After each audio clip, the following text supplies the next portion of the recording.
But smartphones are definitely a little smarter, but they actually are harder to use. They're really complicated. Just for the basic stuff, people have a hard time figuring out how to use them. Well, we don't want to do either one of these things.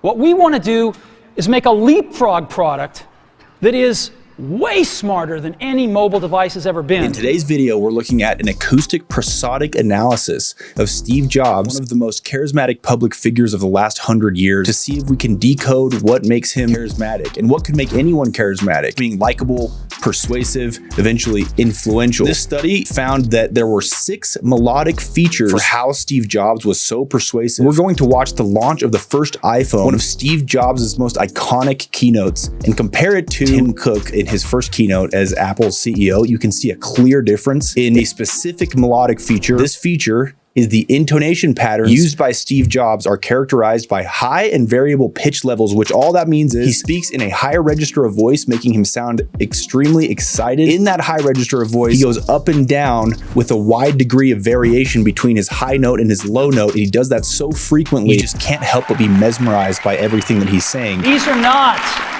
3 separate devices. This is one device. This study said the intonation patterns used by Steve Jobs are characterized by high and variable pitches. He is doing this like it is a master class of how to manufacture charisma out of thin air. Every once in a while, a revolutionary product comes along that changes everything. Apple has been, well, first of all, one's very fortunate if you get to work on just one of these in your career. Apple's been very fortunate. It's been able to introduce a few of these into the world. In 1984, we introduced the Macintosh. It didn't just change Apple, it changed the whole computer industry. Okay, so right here, I would guess that he's speaking on the lower end of his fundamental frequency. So Steve's baseline frequency of his voice, the notes that his voice is making as he speaks, I bet he's probably on this lower end at the start of this product launch. But you can hear him varying it, going up and down. Like he's never just speaking in a monotone, right? It's always up and down. In 2001, we introduced the first iPod. Still at his lower frequency. It didn't just... Okay, so you can hear it raising now. It didn't just change the way we all listen to music. Man, this is so good. It changed the entire music industry. Let me know what you guys think of this. If you like this video, click the like button for me, please. If you like content like this or it's interesting to you, I'd really love to know because this is fascinating to me. But beyond fascinating, the reason why I'm so interested in this is because, and by the way, my name is Hayden Schaap. I've been in sales for 12 years. I obsessed over the fundamental features of people's persuasion and influence that could be decoded and put into a system so that anyone could be persuasive and influential, being the same person, never breaking them from their personality, not having to ever be pushy sales reps. I'm interested in this beyond just the fact that it's fascinating, because it has real implications for being able to get what you want in life. So if you guys find that helpful, then I'd love to know, because then I can give you the playbook on all the things that I saw work in my 12 years of obsessive sales experience. We were pretty good at what we did. We built a probably a $300 million company now, because we were able to systematize the key principles of persuasion and influence. So let us know what you think. And if you want to learn how to close more deals and you're in sales, click the link in the description, because I built out kind of a sales training that I would give sales reps in a similar way. At least you can use it to close more deals and get what you want out of life. Well, today we're introducing 3 revolutionary products of this class. Still the first one.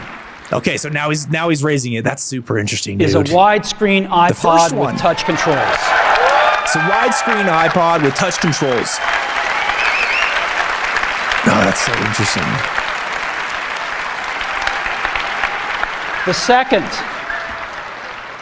is a revolutionary mobile phone. Okay, and you can, oh man, dude. This is one mark of an extremely charismatic speaker, is someone who matches and meets the audience where they are. So as the audience starts to build, it's cheering. Naturally, when you're cheering, you're far above the fundamental frequency. You're at the very high end of the register of voice. Is a revolutionary mobile phone. Steve is matching that, speaking at the higher end of his register.